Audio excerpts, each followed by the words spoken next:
Jude chapter 1. Yuda Yakobo 1 verse 6.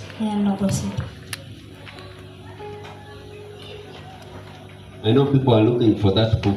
It is before Revelation. Ni kabla ya kufikia Ufunuo. Jude verse 6. Verse 6. The Bible says, and the angels who did not keep their positions of authority. And the angels who did not keep their positions of authority. Na malaika ambao hawakuweka viwango vyao vya amri. But abandoned their proper dwelling. But abandoned their proper dwelling. Na kutelekeza mikao yao. This he has kept in darkness. Bound with everlasting chains for judgment on the great day. Someone to give me New King James Version. Amen. And the angels who did not stay in their place of dominion. Na malaika ambao hawakukaa kwenye mikao yao. Who left their places of dwellings. Ambao walitoka kwenye mahali pao pa kukaa.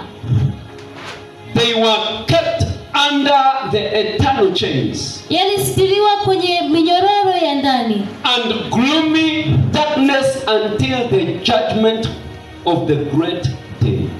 Na giza totoro mpaka wakati wa kufanya hukumu kwa hiyo siku. Heavenly Father, we thank you for your word. Baba, tunakushukuru kwa neno lako. We pray that you speak to us. Tunaomba unene nasi. Teach us. Utufunze. Correct us. Uturekebishe. Rebuke us. Utukemee. Exalt us through your word. Utuinue katika neno lako. Thank you, Jesus. Asante Bwana. Give us a revelation of this. Utupe ufunuo katika hili. Speak once and we shall hear twice. Unene mara moja na tutakusikiza mara mbili. In Jesus' name. Katika jina la Yesu. Amen. Amen. The angels who left their places of authority. Malaika ambao waliwacha makao yao pa amri. Something was done to them. Kuna kitu walitendewa. I want to talk about accomplishing our assignments. Nataka kuongea kuhusu kutimiza kazi zetu. Accomplishing our assignments. Kutimiza kazi zetu. Hallelujah. Amen. Every man under the sun has an assignment from God. Kila mtu chini ya jua ana kazi kutoka kwa Mungu. And this assignment is for the kingdom of God. Na hii kazi ni kwa ajili ya ufalme wa Mungu. God speaks to Joshua. Mungu kamwongelesha Yoshua. And he tells Joshua. Na anamwambia Yoshua. That Joshua, I knew you before you were born. Kwamba Yoshua, nilikujua kabla hata kuzaliwa. I consecrated you. Nilikuteua. Hallelujah. Amen. I consecrated you. Nilikuteua. Praise the name of the Lord. Amen. In other words, kwa maneno mengine, before you were born, kabla ya wewe kuzaliwa, God knew you. Mungu alikujua. In fact, God knows you more than your parents. Hata Mungu anakujua kuzidi hata wazazi wako. God knows you more than the people that gave birth to you. Mungu anakutambua zaidi hata wale ambao waliweza kujifungua wewe. The ones who gave birth to you knew you after birth. Waliokuzaa walikuweza kukujua tu baada ya kuzaliwa. But God knew how you were even created. Lakini Mungu alijua hata jinsi ulivyoumbwa. So regardless of where you come from, kwa hiyo haijalishi unapotoka, regardless of your background, bila kujali uko wako pale unapotoka, there is an assignment, kuna kazi that God has assigned for you, ambayo Mungu amekuwekea. Hallelujah. Amen. Turn to a neighbor, tell your neighbor you are not useless. Ambia mwenzako kwamba wewe si upo tu. Look at them in the face and you are not useless. Ambie kwenye sura zao kwamba wewe ni wa maana. Praise the name of the living God. Amen. When God created man, wakati Mungu aliumba binadamu, he gave man an assignment. Alimpa binadamu kazi. And what the devil came to do, lakini kile shetani alikuja kufanya, he came to remove man from his assignment. Alikuja kutoa binadamu kutoka kwenye kazi chake. He came to remove man from the assignment that God had given him. Alikuja kutoa binadamu kwenye kazi ambayo Mungu aliweza kuwapa. The devil came to distract man. Shetani alikuja so that this man cannot accomplish the assignment of God over his life. Ndiposa huyu binadamu asiweze kutimiza kazi za Mungu katika maisha yake. That is why Jesus says in John, Na ndio maana Yesu anasema kwenye kitabu cha Yohana, that the enemy, the thief comes to steal, kwamba mwadui anakuja kwa ajili ya kuiba, to kill and to destroy. kuua na kuharibu. In other words, Kwa maneno mengine, the enemy or the thief or the devil mwadui au shetani or jachien au shetani or kerecha, ama kereta, whatever name you give him, jina lote pale utakapoipea, has come to steal amekuja kuiba and to destroy destinies. na kuharibu hatima za watu, Because you have a destiny. kwa sababu una hatima yako. Hallelujah. Amen. His fight is against the kingdom. Pigio lake ni kinyume, vita yake ni kinyume ya ufalme. He is fighting against the kingdom. Anapigana dhidi ya ufalme. His enemy is not you. Adui yake sio wewe. His enemy is the one who threw you from there. Adui wake ni yule ambaye alimrusha kutoka huko. So his purpose on earth Kwa hiyo sababu yake katika ulimwengu is to make sure ni kuhakikisha that the kingdom of God kwamba ufalme wa Mungu does not continue. haiendelei. That is what the Bible says. Hiyo ndio Biblia inasema. The kingdom of God suffered violence, Kwamba ufalme wa Mungu unapiga vita. and the violent, Na wale wa vita, listen, the violent are those people wenye vita ni wale ambao that number one have discovered what their assignment is. ambacho cha kwanza wameweza kutambua kazi yao ni gani. Hallelujah. Amen. Because you cannot fight for nothing. Kwa sababu hawezi kupigana bila sababu. You fight for a purpose. Unapigana kwa sababu. You stay put in the kingdom for a purpose. Unabaki pale kwenye ufalme kwa sababu. So you become violent in the kingdom because you know the assignment that you have. Kwa hiyo unakuwa wa vita katika ufalme kwa sababu unajua kazi gani ulioatiwa. And the Bible says, and the violent, Na Biblia inasema kwamba wenye vita shall take it softly. wataichukua kiupole. Shall take it by kubembeleza shetani. Will they take it through softness? Hello. Hello. Hallelujah. Hallelujah. Shall take it while smiling with the devil. Wataichukua kwa kutabasamia shetani. Shall take it by sharing the table and fellowshipping with the devil. Wataichukua kwa kuungamana na shetani au kwenda kushirikiana na shetani. And the violent, na wenye vita, those that know their assignment, wale ambao wanatambua kazi zao, those that know where they are, wale ambao wanatambua wako wapi, those that know who they are, wale ambao wanajua hao na kina nani, those that know whom they carry, wale ambao wanajua kwamba wanabeba nini. and the violent, na wenye vita shall be given, watapewa, shall be given. watapewa. Hallelujah. Amen. They shall take it Watachukua by force. kwa nguvu. Hallelujah. Amen. The devil has nothing to offer. Shetani hana chochote kile cha kupeana. If there is any poor thing in this world, it is Satan. Kama kuna kitu kibaya sana katika hii dunia ni shetani. Poor. Kitu maskini. Fukara. Amen. Maskini ya fukara. Kama kuna kitu fukara katika hii dunia ni shetani. He does not have anything. Hana chochote. And everything that he has, Na chochote kile alichonacho, we know tunakijua. he has stolen it. Ameiba. Because he is a thief. Kwa sababu yeye ni mwizi tu. From the beginning, he is a thief. Kuanzia mwanzo amekuwa mwizi. He even wanted to steal the chair, the seat of his employer. Hata alikuwa anataka kuiba kiti cha enzi cha mwajiri wake. The person who gave him an assignment, he wanted to steal that stealing is getting anything illegally. Kuiba ni kupata kitu kisicho chako kwa njia haramu. Hello. Amen. Bwana Yesu asifiwe. Amen. So you have an assignment. Kwa hiyo una kazi.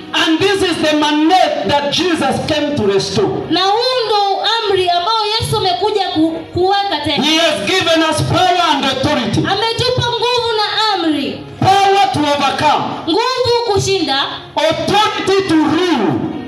Amri kuweza kutawala. In part of his kingdom. Katika ufalme wake. Hallelujah. Amen. Why? Because each and every one of us has a part in the kingdom. Kwa nini? Kwa sababu kila mmoja wetu ana sehemu katika ufalme. You have a part to play. Una mahali una kitu cha kufanya katika ufalme. You did not hear me. You have a part to play. Una kazi ya kufanya katika. So you are not useless. Kwa hiyo wewe si hivyo tu. Amen. Amen. Jesus says that my father's house has many mansions, right? Bwana Yesu anasema katika nyumba ya baba yangu ina vitu mingi. I don't like that translations that says my father's house has many rooms. I like this one that says my father's house has many mansions. Sipendi hiyo tafsiri inasema kwamba katika nyumba ya baba yangu ina vyumba vingi. Napenda ile inasema kwamba katika nyumba ya baba yangu kuna majumba mengi. Amen. Hallelujah. Amen. Why? Because a mansion is bigger, spacious, better. Kwa nini? Kwa sababu katika jumba ni kubwa, alafu ni mzuri sana. Hallelujah. Amen. And so is his kingdom. Na hivyo ndivyo ulimwengu wake. So Jesus gave us a mandate. Kwa hiyo Yesu alitupa amri. And he said, na akasema that you have received power and authority now. Kwamba ushapokea nguvu na amri. Whatever you bind on earth, kwamba kile utakachokataa ulimwenguni shall be bound in heaven. Litakataliwa hadi mbinguni. And whatever you lose on earth, na kile ambacho utapoteza katika dunia, utafungua. Kile ambacho utafungua kwenye dunia, will be loosed in heaven. Utafunguliwa mbinguni. In other words, kwa maneno mengine, hallelujah. Amen. There is a part of the kingdom in your life. Kuna sehemu ya ulimwengu katika maisha yako. That the heaven is waiting for you. Ambao mbingu unakungojea. To take a step. Kupiga hatua. I declare in your life. Nakiri katika maisha yako. May God give you. Naomba Mungu akupe wisdom. Hekima. On how to count your days. Jinsi gani ya kuhesabu siku zako. Hallelujah. Amen. On how to count your days. Jinsi gani ya kuhesabu siku zako. To give you wisdom. Akupe hekima. So that you begin the assignment. You begin what God has assigned you to do. Ndiposa uanze kile kitu ambacho Mungu alikuachia ufanye. Bwana Yesu asifiwe. Amen. Hallelujah. Amen. People like Caleb delayed. Watu kama Caleb waliweza kuchelewa. But you know God is God. Lakini unajua Mungu ni Mungu. Even if they delayed. Hata kama walikawia, Caleb stood. Caleb aliweza kusimama. And he told Joshua. Na akaambia Yoshua, send me. Kwamba nitume. Hallelujah. Amen. I know you are looking at my age. Najua unatazama umri wangu. But the strength I have now. Lakini nguvu nilionayo sasa hivi. Is the one that I had 40 years ago. Ni ile nilikuwa nayo miaka 40 iliyopita. When we began the journey. Kama tulivyoanza mwendo. From Egypt. Kuanzia Egypt. Hallelujah. Amen. That very strength is what I have. Nguvu ndio bado niko nayo mpaka sasa hivi. I am well able to go where you are sending me. Bado nina nguvu kwenda pale unaponituma. I am well able to finish the assignment. Nina nguvu ya kutimiza kazi nilizopewa. May God empower you. Naomba Mungu akujaze nguvu. So that you finish the assignment. Ndiposa utimize kazi zako. That he has given you. Ambaye alikupa. Hallelujah. Amen. Praise the Lord. Bwana Yesu. Let me prophesy in your life. Wote nitabiri katika maisha yako. The grave will never benefit. Kwamba kaburi haita from the potential. Oh, yes. And the assignment. Na kazi that God has given you. Ambayo Mungu amekupa. Hallelujah. Amen. You will go to the Father. Utaenda kwa Mungu empty. Bila chochote. Why? Because everything that he deposited in you. Kwa nini? Kwa sababu kila kitu aliweka ndani yako will be left. Kitaachwa. Oh yes. It will be left. Kitaachwa. With people. Na watu. Here. Hapa. I'm saying you will go empty. Nasema utaenda mikono mitupu. And God will look at you. Na Mungu atakutazama.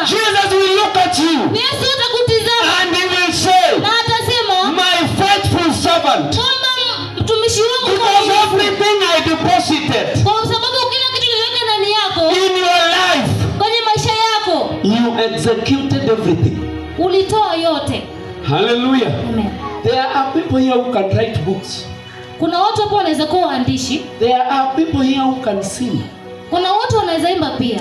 There are people here who can do business. Kuna watu wanaweza kuwa na biashara. But for the benefit of the kingdom. Lakini kwenye faida ya there are people here who can preach. Kuna watu wanaweza wakahubiri. I cast every spirit of delay. Nakemea kila roho ya kukawia. I say I cast every spirit of delay. Nasema nakataa kila roho ya and kukawia. I declare right now. Na ninakiri sasa hivi. Let the spirit of the Lord begin to stir up. Kwamba wacha kila roho ya kukawia ianze kutoka. The gifts of the spirit within you.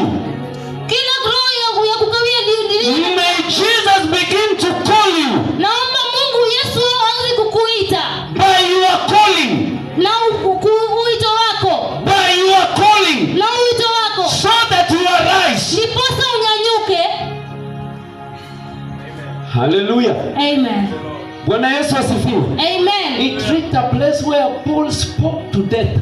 Ilifika mahali Paulo aliongea na kifo. In 1 Corinthians chapter 15. Kwenye Wakorintho wa kwanza aya kubwa 15. You read from verse 55. Naomba uweze kusomea kwenye aya ndogo 55. He says, "Oh death, where is your sting?" Inasema kwamba kifo wapi uchungu wako? Where is your I don't know. And then he speaks to the grave. Alafu akaongea na kaburi pia. And he tells the grave, listen. Na kaambia kaburi lisikize. In a nutshell, what he was saying. Amen. Is that grave you are not receiving anything from here. Kwamba kaburi upokei chochote kutoka hapa. Everything that God Jesus deposited in me. Kila kitu Yesu aliweka ndani yangu. I have left it. Nimekiacha. It is with Timothy. It is with Barnabas. Iko kwenye Barnabas. It is with these other people, Achaeus. Iko na watu wengine Hekaya. Everything that was deposited in me. Kwamba kila kitu kilichowekwa ndani yangu. I am going empty. Naenda bila kitu. And that is why he said. Na ndio maana anasema For me. Kwamba kwangu. To live.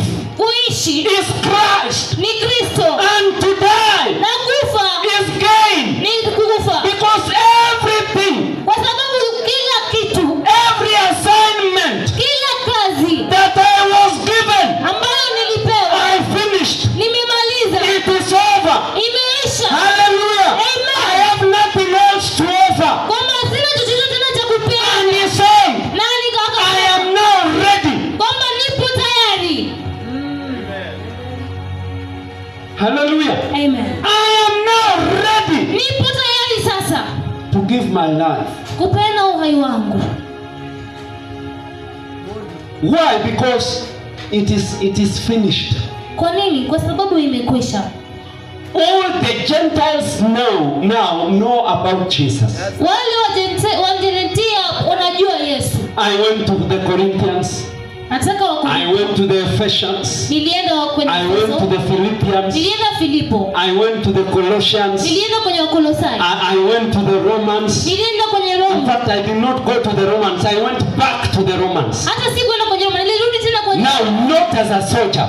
kama mwanajeshi. Not as a soldier. Sio kama mwanajeshi. But as a soldier in the Lord. Lakini kama mwanajeshi So I did not take to them spears. Kwa hiyo sikuwaletea mishale. No, I took to them the sword of the Spirit. Niliwapelekea which is the word of God. Ambao ni neno la Mungu. Hallelujah. Amen. And he defended his ministry. Na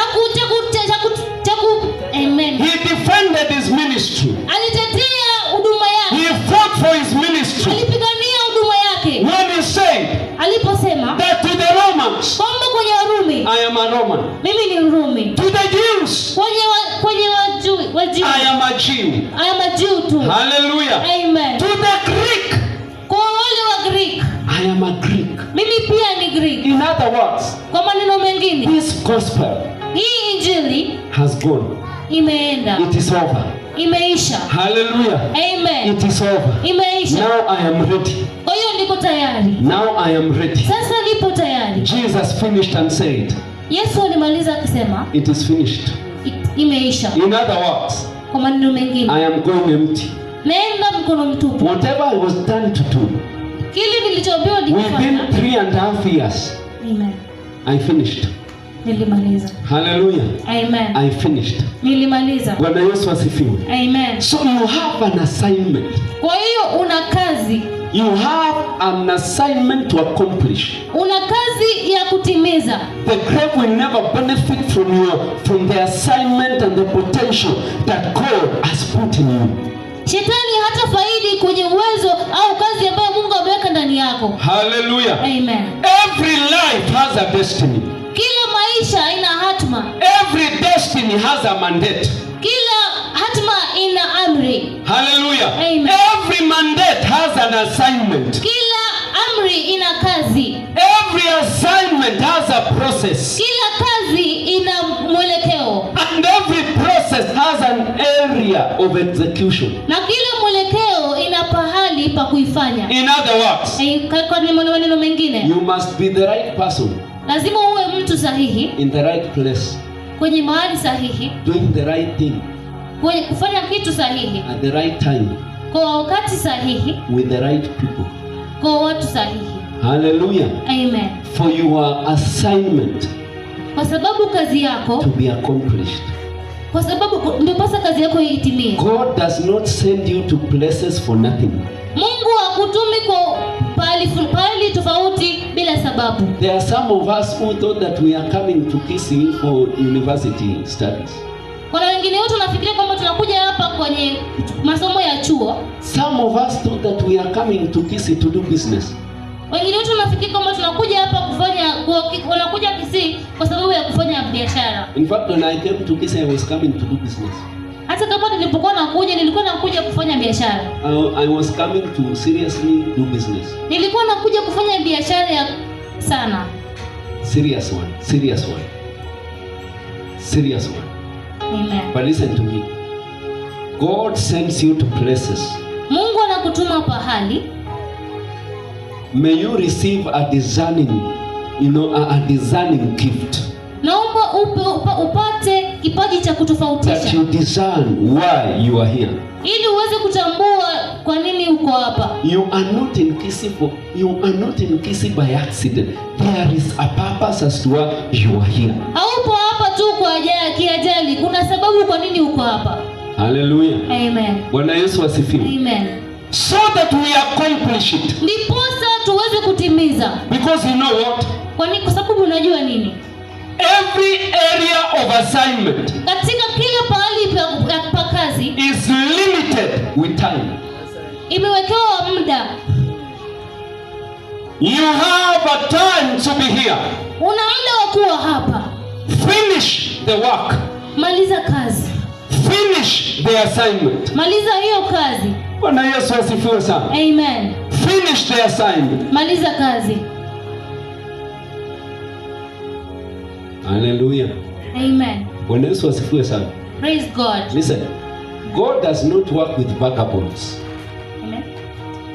Vagabonds are people who are neither here nor there. Mungu hafanyi kazi na watu waliochanganyikiwa. Ni kuchanganyikiwa. Amen. Hallelujah. Amen. That today you are here, tomorrow you are not, tomorrow I don't know. Kwa leo uko hapa, kesho hatujui utakuwa wapi. A vagabond spirit is a confused spirit. Roho ya kuchanganyikiwa ni roho ya kuchanganyikiwa. It brings confusion. Inaleta kuchanganyikiwa. Bwana Yesu asifiwe sana. Amen. Hallelujah. Amen. That is why God must align you to a place where you should be. Ndio maana Mungu lazima kuelekeze kwa mahali unapaswa kuwa. And in the scripture where we read, the Bible says, the angels who did not keep their place of dominion. Na kwenye Biblia tunasema kwamba malaika ambao hawakukaa kwenye mahali pao pa kukaa. Be where you are supposed to be, doing the right thing at the right time in the right way. Kuwa pale unapostahili kukaa, unapofanya kitu sahihi kwa wakati sahihi na watu sahihi. Hallelujah. Amen. Bwana Yesu asifiwe. Amen. Don't be vagabond. Usikuwe umechanganyikiwa. Ni Sunday uko hapa. kwamba Jumapili hii upo hapa. Saturday uko SDA. Ijumaa utakuwa SDA. Jumamosi utakuwa SDA. On Friday you will say let me test how most feels like. Ijumaa utasema kwamba wacha nijaribu Uislamu. By the time you leave there you are very confused. Wakati unatoka pale utakuwa umetanganyikiwa. Then on Sunday you say I will not go there again. Let me now test Catholic. Alafu ikifika Jumapili nyingine unasema kwamba sasa sitakuwepo pale, wacha nitafute sasa Catholic. Now when you go there you feel like the way they are singing is not the way I like. You know, I have to look for a place where I like the way they are singing. So you go to another one. Unapofika pale unasema vile wanaimba sio vile nahitaji, wacha nitafute sehemu nyingine ambao wataimba vile nataka. So you move from one area to another. Kwa hiyo unatoka sehemu moja ukienda sehemu nyingine. Can I tell you something? Naomba nikuambie kitu. Every church katika kila kanisa has their places of dominion. Amen. Have their realms of dominion. Wana anga yao ya utawala. Amen. Are we together? Amen. Bwana Yesu asifiwe. Amen. Even if we are 10 churches around here, hata kama tuna kanisa 10 hapa karibu, every one of them has their places, have their realm of domain. Kila moja ina anga ya utawala. Our domain can go as far as Oyugis, as far as Ogemu, as far as Keroka. It is just a stream of realm. It is a domain. It is not in one place like this. Ni anga, sio haipo kwenye sehemu moja kama hapa. So when you submit under one, kwa hiyo kama umejitolea chini ya moja, wait for your blessing there. Subiria baraka zako. Even if it delays. Hasa kama itakawia. Kwama. Ngojea. Ruth tells Naomi, your people will be my people. Ruth anaambia Naomi kwamba watu wako watakuwa watu wangu. Where you go, I will go. Utakapokwenda nami nitaenda. Where you stay, I will stay. Utakapokaa nami nitakaa. What you eat, I will eat. Utakachokula nami nitakula. Hallelujah. Amen. In other words, kwa maneno mengine, Ruth discovered. Ruth alitambua. For her to be effective in her assignment. Ndiposa awe mchangamfu kwenye kazi zake. Her area of domain was around Naomi. Anga yake ya utawala ulikuwa karibu na Naomi. So where Naomi was, kwa hiyo pale Naomi alipokuwepo, there hapo Ruth was. Alikuwa Ruth. Praise the name of the living God. Amen. Hallelujah. Amen. If God has directed you to open a business of selling tomatoes, kama Mungu amekuelekeza kufungua biashara ya kuuza nyanya, sell tomatoes. Uza nyanya. Listen, you cannot be everything, everywhere, with everybody. Huwezi kuwa kitu kimoja kila pahali na kila mtu. Kila kitu. Huwezi kuwa kila kitu kila pahali na kila when mtu. Contractors are gathering, you also there. Kama waharibifu wanakuwa si waharibifu, contractors, wale wanajenga. When they are meeting, you also there. Wanapokutana wewe pia uko hapo. When they are speaking about measurements, you are speaking about a brick. Wanapozungumzia kwenye kupima, wewe unaongelea brick. And from here to here is centimeters. No, 100 centimeters. And here. When I unatoka mahali unatoka unasema unajua hii matofali ndio inajenganga hapo. Wanapoendelea na kupima, wewe unatoka upande unasema kwamba unajua hii matofali inatumika kujenga. When business people are meeting, wale wakati wana biashara wanakutana, you are also there. Wewe pia uko ndani.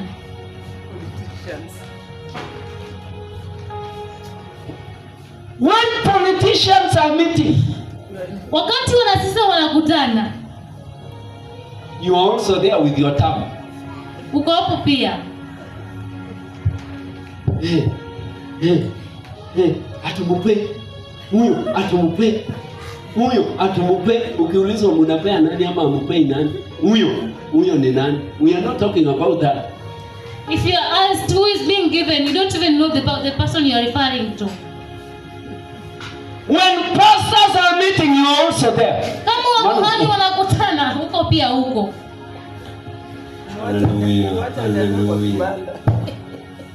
Hallelujah. Amen. When they call it the man of God, you feel good. Man of God, yes sir. Bless you. Bless you.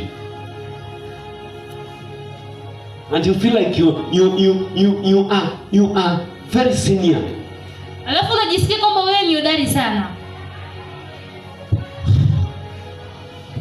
Bwana Yesu asifiwe. Amen. Listen. One day you will find yourself in a place. Siku moja utajikuta pahali where you will not be able to come out. ambao hautaweza tena kutoboa kutoka nje. Then it will require you to look for experts, to look for people who have stayed put in their places of assignment. Alafu utajika kutafuta wale ambao wamekoa kwenye pali pao pa kazi. Hallelujah. Amen. There are other people who call you doctor. Kuna watu wanakuita daktari. Others call you engineer. When you go to Kisumu, they call you engineer.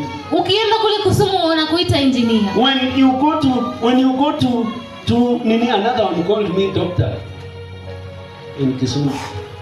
Ukienda pale kitana Kisumu unaitwa tena daktari. I call him, "Hi daktari." Unaitwa kwamba hello daktari. Daktari, and you know I feel good. Alafu neno unajihisi vizuri. Doctor, yes. Kwamba daktari ndio. Kumbe daktari ni pastor Kisii. Na ako hapo kabisa. And they are just there. When I manage a project, they call me an engineer. Kama umeweza kuhudumia kitu unaitwa engineer.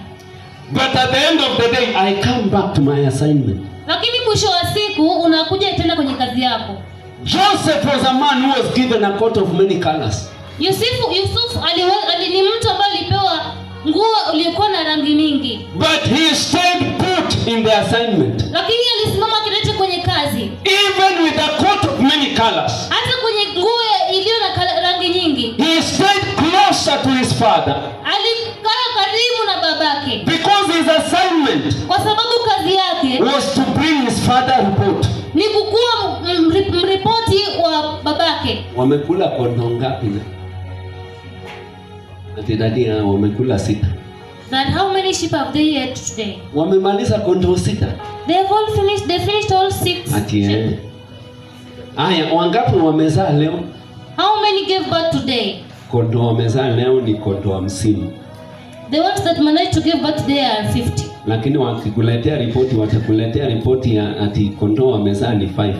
But when they are delivering the reports, they say that they are only 5. Lakini wale wamezaa ni ngapi? 50. And yet they are 50. So his assignment was to give report. Kwa hiyo kazi yake ilikuwa ni kupeana ripoti. Hallelujah. Amen. That is where he began. Hapo ndipo alipoanzia. And when God saw that, na kama Mungu alisema hivyo, he began with Joseph. Alianza na Yusufu. Hallelujah. Amen. He began with Joseph. Alianzia Yusufu. He began walking with Joseph. Akaanza kutembelea Yusufu. Why? Because of his faithfulness. Kwa nini? Kwa sababu alikuwa mwaminifu. The Bible says, Biblia if you are faithful with the little, kama umekuwa mwaminifu na kile kidogo, you will be trusted with much. Utaweza kuaminika na mambo mengi. In other words, kwa maneno mengi, if you stay put where God has called you, ukisimama kidete kwa pale Mungu amekuita, he will give you many other assignments within that area of assignment. Anaweza kukupa kazi nyingi sana karibu na hapo kwenye mahali pako pa kazi. These other things don't come to remove you from where God has called you. Vituko vya December havikuji kwa Vituko vya Disemba. Tukio. Matukio ya Disemba. Matukio vya Disemba. Matukio ya Disemba. Nimesema these things don't come to remove you. Vitu hivi havikuji kukutoa from your place of assignment. Kutoka kwenye kazi pali pako pa kazi. Inaweza kuwa pia vituko ama matukio. Hallelujah. Amen. Ya December, in fact tunaingia December ama Christmas imeshaingia kwa nini? Tunaingia December. Listen, they are not coming to remove you from your area of assignment. Havikuji kukutoa kwenye mahali pako pa kazi. Do business but remain in your area. Fanya biashara lakini baki kwenye eneo lako. Work but remain in your area. Fanya kazi lakini baki kwenye eneo lako. Praise the name of the living God. Amen. Hallelujah. Amen. God empowers us in our areas of assignment. That is where God empowers us. Mungu anatutia nguvu kwenye maeneo yetu ya kazi. He does not empower us outside our areas of assignment. Hatutii nguvu nje ya maeneo yetu ya kazi. Na Yesu asifiwe sana. Amen. Are we together? Amen. So refuse and rebuke the spirit of vagabond. Kwa hiyo kataa na ukatae roho ya kuchanganyikiwa. Kurandaranda. Kurandaranda is more, brings out the meaning. Hallelujah. Bwana asifiwe. Kama Mungu amekutuma kuuza tomato, wacha hiyo tomato ibaki hata kama utauza mahindi. If God has sent you to sell tomatoes, just let it remain, even if you go ahead to sell maize too. Even if you enter into real estate business, let your place of assignment remain.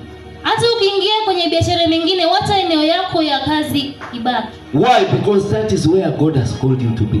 Kwa sababu hapo ndipo Mungu amekuita ukue. Wacha kuanza kitu unaona ifanye kazi unasema Stop starting something, then you see that it's not working, then you say no. Unauza kila kitu. You sell everything. Kama Elisha. As Elisha. Unaingia kwa biashara nyingine. And then you go into another business. Hata Elisha hakuuza, alipeana. Even Elisha didn't sell, he just gave out. Kwa sababu aligundua ya kwamba yes, I've been doing farming, but this is not my area of assignment. Kwa sababu aligundua kwamba ndio nimekuwa nikifanya kazi, lakini hapa sipo pali pangu pa kazi. He called a party, slaughtered bulls, people ate. Aliita party, akachinja ng'ombe, alafu ikaisha. Hallelujah. Amen. People ate, ikaisha. Walikula ikaisha. Watu walikula hadi ikaisha. Bwana Yesu asifiwe. Amen. Hallelujah. Amen. And celebrated. Then he moved on. Na wakashangilia, alafu akaendelea mbele. Even if he was discouraged. Hata kama alikuwa amedidimika. But he was there. Lakini alikuwepo. Praise the name of the Lord. Amen. Hallelujah. Amen. Sometimes we need to ask ourselves, who are we? Wakati mwingine tunafaa kujiuliza kwamba sisi ni nani? Where has God assigned us to be? Mungu ametuweka wapi tukue? What has he assigned us to do? Ametuwekea nini tufanye? How does he want us to do it? Ni kivipi anataka tuifanye? When does he want us to do it? Ni lini anataka tuifanye? And with whom does he want us to do it? Na kwa nani anataka tuifanye? Hallelujah. Amen. If you miss one, kama umepoteza moja, then you are going to miss all. Basi unaenda kupoteza zote. Tell your neighbor, ebu jitambue. Tell your neighbor that, can you please identify yourself? Kwanza muulize wewe unajijua? Ask them that, do you know yourself? Mwangalie na macho ya mhubiri, muulize, do you know yourself? Look at him with serious eyes and ask him, do you know yourself? Because some of us don't know ourselves. Kwa sababu wengine wetu hawajitambui. Hallelujah. Amen. Yes. Ndio. Stay put, remain there. Simama kidete na ubakie pale. When we examine the story of Joseph, I love his story.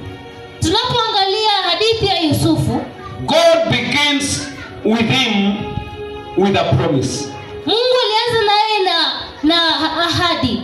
He dreamt Aliweza kuota that the star the moon, kwamba mwezi and the sun, na jua, and the stars na nyota bow before him. Yanamuinamia. Then he went and told his father, alafu kaenda moja kwa moja kwa babake. This is the dream I've had. Akamwambia, hii ndio ndoto niliyoota. His father looked at him. Babake akamwambia, no, looked at him. Babake akamwangalia and said, you know, it is a dream. Akamwambia kwamba ilikuwa ni ndoto. He went to his brothers. Akaenda kwa ndugu zake. He told them the dream. Akawaelezea ndoto. In other words, kwa maneno mengine, God begins with a promise. Mungu anaanzia kwenye ahadi. Can I tell you something? Naomba nikwambie kitu. Hallelujah. Amen. God does not make covenants with people anymore. Mungu hafanyi ahadi na watu tena. The last covenant he made with man was sealed by the blood of his own son. Ahadi ya mwisho alitengeneza na binadamu iliweza kutiwa amri na damu ya mwanawe. Not with man. The last covenant he made, not with man, because he made that covenant with himself. Ahadi ya mwisho aliyofanya yeye mwenyewe, he sealed it with the blood of the lamb. Alitilia amri na damu ya kondoo. Let nobody cheat you that come and make a covenant with God. It is a lie. Amen. You cannot covenant with God. Huwezi kuweka ahadi na Mungu. Why? Because man can never keep his part of the covenant. Kwa nini? Kwa sababu binadamu hawezi akatimiza ahadi yake. And Jesus came as a man. Na Yesu akakuja kama binadamu. God in a man. Mungu kwenye so that he can make a covenant with himself. Ndiposa hawezi kufanya ahadi na yeye mwenyewe. Because in every covenant, kwa sababu katika kila ahadi, there are promises. There are promises. Kwa kila agano, kwenye kila agano there are promises. Kwenye kila agano kuna ahadi. Hallelujah. Amen. So God does not make covenant with us, but he releases promises to us. Kwa hiyo Mungu haweki agano nasi, ila anaachilia ahadi kwetu. Am I saying anything? Amen. Hallelujah. Amen. Bwana Yesu asifiwe. Amen. Listen. A covenant is two way. Agano ina sehemu mbili. You come, I come, we agree. Unakuja na kuja, alafu tunaelewana. Right? Amen. But a promise is one way. Lakini ahadi ina sehemu moja tu. That is why ndio maana his promises are yes and amen. Ahadi zake ni ndio na amina. Whatever he has said he will do in his word, he will surely do it. Kile amesema atafanya katika maneno yake, hakika atafanya. The Bible says he does not send his word and that word returns to him empty. Biblia inasema kwamba hatumi neno lake alafu linarudi tu hivyo mtupu. It must accomplish. Lazima litimize. Hallelujah. Amen. In other words, he follows his promises to accomplish them. Kwa njia nyingine, anafuatilia ahadi zake kuzitimiza. Can I tell you something? Naomba nikwambie kitu. God does not need you to make a covenant with him so that he heals you. Mungu hakuhitaji uweke agano naye ndiposa akuponye. Jesus finished it. Yesu alimaliza. And through that covenant, na kupitia hiyo agano, promises were released. Ahadi zilitolewa. That by his stripes, kwenye viboko vyake, we are healed. Tumeponywa. That is a promise. Hiyo ni ahadi. So God begins with us with a promise. Kwa hiyo Mungu anaanza nasi kupitia ahadi. Bwana Yesu asifiwe. Amen. How many believe that the word of God is true? Wangapi wanaamini kwamba neno la Mungu ni ukweli? How many believe that God follows his word? Wakina gani wanakubali kwamba Mungu? How many believe with me that God accomplishes his word? Akina nani wanakubali nami kwamba Mungu anatimiza neno lake? Why? Because he says what he means and he means what he says. Kwa nini? Kwa sababu anamaanisha anachokisema na anasema anachokimaanisha. His promises are yes and amen. Ahadi zake ni ndio na amina. You don't struggle with the promises of God. Uteseki na ahadi za Mungu. No. Amen. Hello. Amen. Hold on his promises.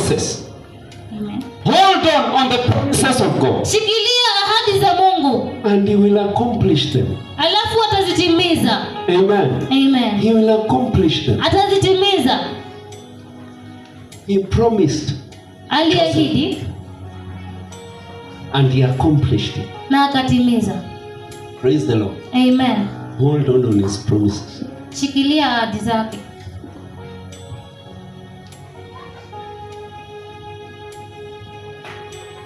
Rise up on your feet. Nyanyuka kwenye miguu yako.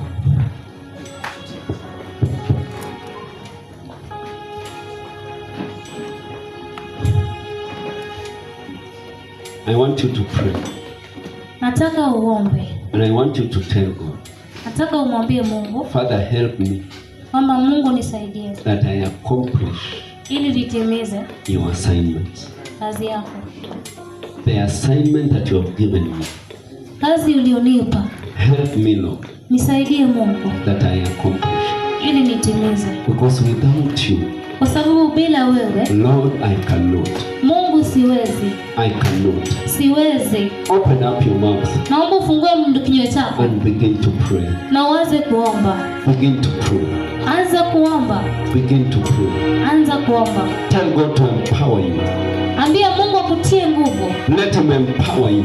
Mwache akutie nguvu. Let him launch you. Mwache akufanyie renewal. Hallelujah. Amen. Let him launch your life. Wacha alaunch maisha yako. So that you be where he wants you to be. Ndiposa uwe pale anapohitaji ukuu. Our God is faithful. Mungu wetu ni mwaminifu. Our God is able. Mungu wetu anaweza. He is able to do exceedingly. Anaweza kufanya kupitiliza. Abundantly above all. Kupitiliza kila kitu. Even if you started and you stopped. Hata kama ulianza na ukaacha. God is well able for you to empower you to start again. Mungu ana uwezo wa kukutia nguvu na uanze upya. From where you left. Kupitia pale ulipoacha. He will empower you to start again. Atakutia nguvu uanze upya. In the name of Jesus. Katika jina la Yesu. Just speak to him. Naomba ongee naye. Just speak to him. Naomba ongee naye. If you don't know your assignment. Kama hujui kazi yako. Tell him, Father, show me. Mwambie Mungu nionyeshe. What I need to do.